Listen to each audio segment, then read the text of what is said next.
All right, April's showers and May's flowers have arrived, and now it's really time to work with Mother Nature to your advantage and bring out the green in your yard. Certified professional landscaper and master gardener Joe Lampel joining us today. He has some expert advice for how we can do this morning. Joe, thanks for being with us.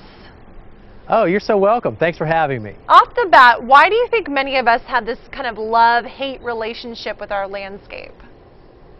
I'll tell you why for me, but it's, for everybody probably. You want that great looking lawn and landscape, but you're not so enthusiastic about maybe the work that's involved to get it there and then to keep it looking good all the time. But I have learned over the years that it's not that complicated. There are a few things that you can do right up front to establish that great look and minimize the work that takes place after that too. So sustainability, I know, is at the heart of your approach. How do you kind of incorporate this into helping with water consumption and helping people to save money while making their lawn look good? Because that's important.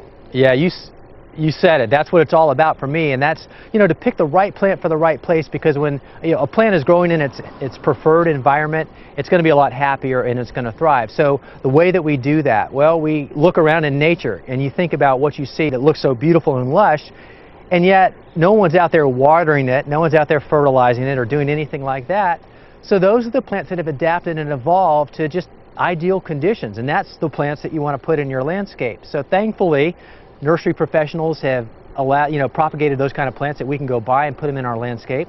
Now, we'll take a little extra water up front to get those established there, but then they're on autopilot, so we don't have to, use all this extra water because it's just not needed. And then the same thing with lawns. Now, lawns, sometimes they get this bad rap about needing a lot of water, but if you start off right there, like using a drought-tolerant seed like Pennington Smart Seed, where, it will go 3 weeks and hold its color between water, or once it's established, require 30% less water than ordinary grass seed.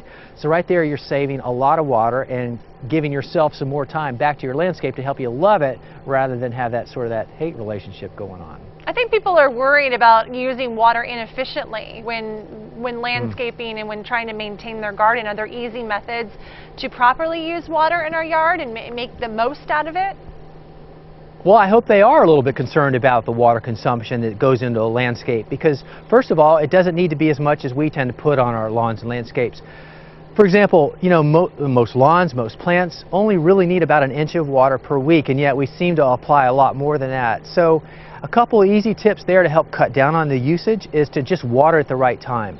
Rather than the middle of the day when it's hot and when it's windy and everything's blowing away, well, we water early in the morning, like 4 to 8 in the morning when it's calm and it's cool, because then all the water, most of it at least, is going down in the soil and then up into the roots where we need it.